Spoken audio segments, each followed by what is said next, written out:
നിങ്ങളും നിങ്ങളുടെ മകനും നിങ്ങളുടെ മരുമകളും കൂടി ചേർന്ന ഈ കുടുംബം കുളം തോണ്ടിയതും ഈ കുഞ്ഞിന്റെ ജീവിതം തകർത്തതും. കൂടുതൽ പ്രസംഗിച്ചാലേ കൺട്രോൾ പോകുന്നത് എനിക്കായിരിക്കും.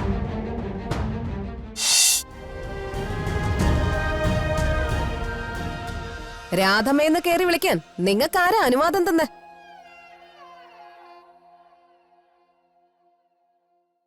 രാധ മാഡം, പ്രിയ മാഡം അങ്ങനെ വിളിക്കണം. അങ്ങനെ വിളിക്കാവൂ. പറയാൻ വന്ന കാര്യം ഇതാണ്.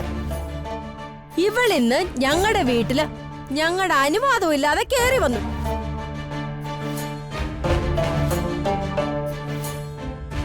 ഒരു പ്രാവശ്യം വന്നത് ഞങ്ങൾ ക്ഷമിച്ചു. മേലാൽ അങ്ങനെ കയറി വരാൻ പാടില്ല.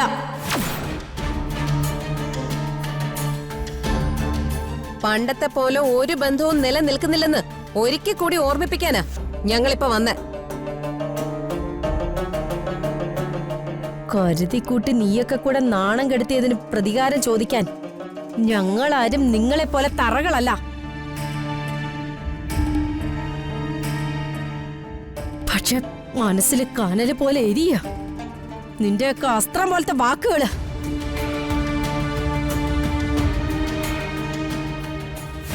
എനിക്ക് അച്ഛൻ മാത്രം മതി, രാജുവിനെ എനിക്ക് വേണ്ട. മറക്കില്ല, ഒരിക്കലും മറക്കാൻ പറ്റില്ല അതൊന്നും. ഇതൊക്കെ ദൈവത്തിന്റെ പകരം വീട്ടലാണെന്ന് നീയൊക്കെ കരുതിയാ മതി. താലി കെട്ടിയ പുരുഷനെ കുടുംബക്കാര് ചേർന്ന് തല്ലുകയും നാണം കെടുത്തുകയും ചെയ്തപ്പോ ഒരക്ഷരം ഉരിയാടാതെ പ്രതികരിക്കാതെ നിന്നവളാ നീ. രാധമ്മേ, വിളിക്കരുത് നീ അങ്ങനെ. വിളിച്ചോ കളി മാറും.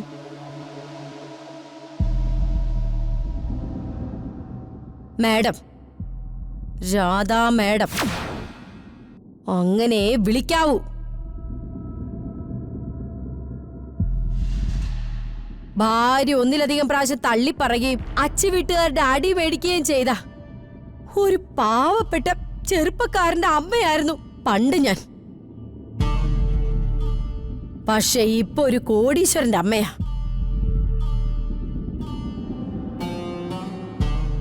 ഞാൻ നൊന്ത് പ്രസവിച്ച എന്റെ പൊന്നുമോന്റെ കണ്ണീരാ എന്നെ ഇങ്ങനെയാക്കി മാറ്റിയത്. പാവം രാധമ്മയെ ഭദ്രകാളിയാക്കി മാറ്റിയത് നിങ്ങളൊക്കെ തന്നെയാ.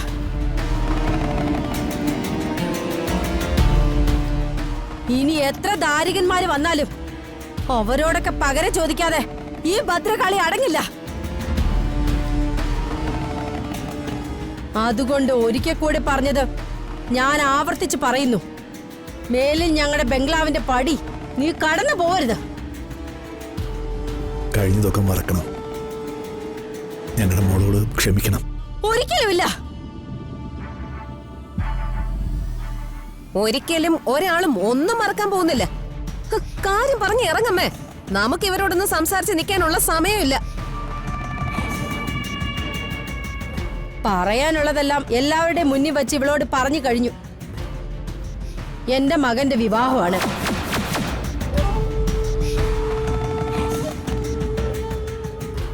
നീ വരുന്നത് അവനെ കാണാനാണെന്ന് ഞങ്ങൾക്കറിയാം. എന്നാ ഇനി അത് പാടില്ല. അവന്റെ മുഖം നിന്റെ മനസ്സിൽ പോലും നീ ആലോചിക്കാൻ പാടില്ല. ഇനി വർമ്മയുടെ കോവിലേക്ക് രാജു എന്ന അമ്പലക്കാളെ നടക്കടിക്കാൻ ഞങ്ങൾ ഉദ്ദേശിക്കുന്നില്ല. പറഞ്ഞത് നീ കേട്ടല്ലോ. വരരുത്. ഇനി ഇത് ആവർത്തിച്ചാ നിന്റെ അച്ഛനുള്ളപ്പോ ഞങ്ങൾ എല്ലാവരും കൂടെ ഒരു വരവും കൂടെ അങ്ങ് വരും. ഓർമ്മയിലിരിക്കട്ടെ, ഇത് കാലത്തിന്റെ കണക്കെടുപ്പാ. കരുതിയിരുന്നു.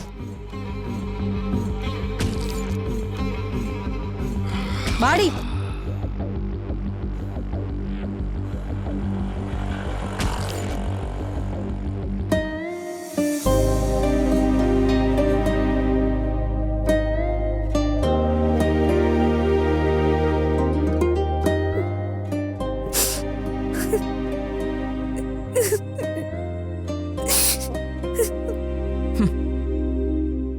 അയ്യടാ, ഒരു രാധാ മേഡവും പ്രിയ മേഡവും.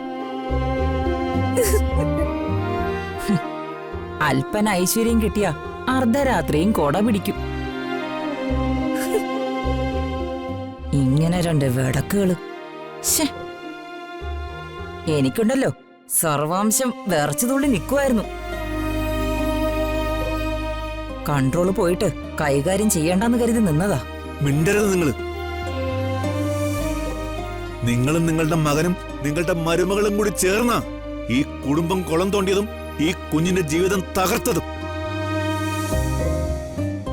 കൂടുതൽ പ്രസംഗിച്ചാലേ കൺട്രോൾ പോകുന്നത് എനിക്കായിരിക്കും. ചേച്ചി എന്ന സ്ഥാനമേ ഞാനങ്ങ് മറക്കും. എടാ, നീയേ വേർപ്പിക്കല്ലേ കൂടുതല്. വിറപ്പിച്ച നിങ്ങൾ എന്ത് ചെയ്യും? ഈ മനുഷ്യൻ ഈ കുട്ടിയും ജോലി ചെയ്യുന്നുണ്ടാ നിങ്ങളിവിടെ കഞ്ഞി കുടിച്ച് ജീവിക്കുന്നേ. കൂടുതൽ ഇങ്ങോട്ട് വിറപ്പിച്ചാലേ കഞ്ഞി കൂടി മുട്ടുന്നത് നിങ്ങൾക്കാ.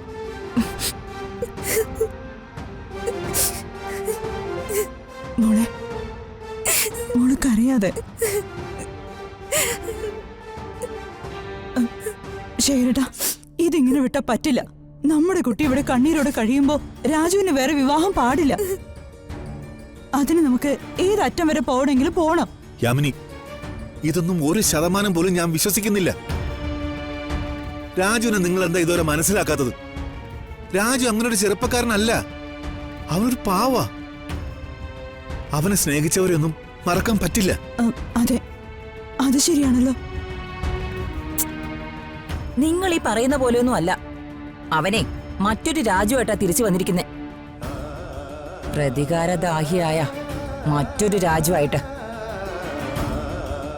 എന്റെ ഒരു ധാരണ ശരിയാണെങ്കിൽ രാജുവാണ് ഇവരുടെ ഫ്രോഡ് മരുമോള് നന്ദനയുടെ അടുത്തുനിന്ന് ഈ വീട് തിരിച്ചു വാങ്ങിച്ചത്. അത് നമ്മുടെ ഋതുമോൾക്ക് വേണ്ടിയായിരിക്കും. ദൈവമേ, അങ്ങനെ എങ്ങാനും വരുമോ? അച്ഛന്റെ മകന്റെ മനസ്സിലിരിപ്പ് ഞങ്ങൾക്ക് പിടികിട്ടി. നിങ്ങൾ അവരോട് പെരുമാറിയ പെരുമാറ്റം കണ്ടാൽ അറിയാം നിങ്ങൾക്ക് രണ്ടുപേർക്കും ഈ കാര്യത്തിൽ താല്പര്യമില്ലെന്ന്.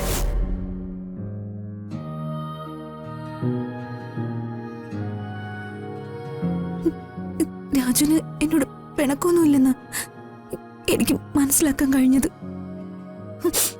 അത് മാത്രമല്ല ചെറിയമ്മ, രാജു അവിടെ കിടക്കുന്നത് തന്നെ എന്റെ റൂമില്.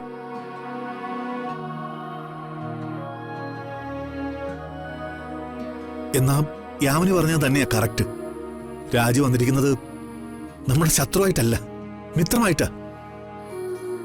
നമ്മുടെ മോളെ വെറുക്കാനോ മറക്കാനൊന്നും അവനെ കൊണ്ട് പറ്റില്ല ശേരട്ടാ.